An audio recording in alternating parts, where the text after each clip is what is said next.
Guys, luto na yung ribs na hinahanda ni Happy!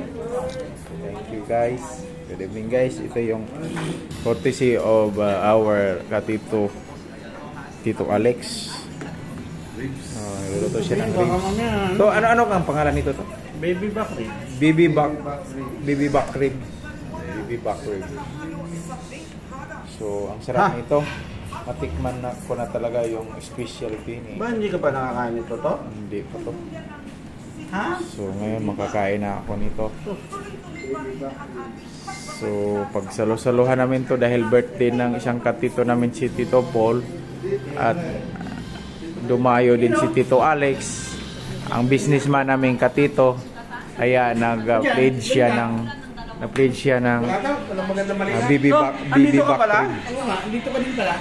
So ang sarap nito. Hiwa na niyat. Akala ko wala ka Enjoy eating to. Akala ko to Guys, later. Wala ka. Tutulog ka? Yan lang.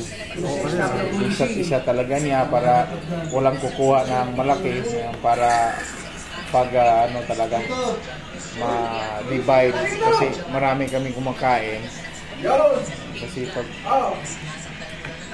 ang tito naman namin nagpipicture.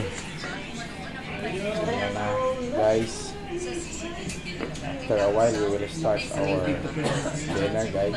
May nag-heart na kagad dito. Hindi, birthday niya kay Tito diyan. Our kadito are waiting to eat. Tito Joel nag-heart. Okay. Done guys. So, the rice and the other dessert or whatever. Handa na daw, ilabas na. Okay guys, bye guys for now. See you. Please like, share, and subscribe. Bye.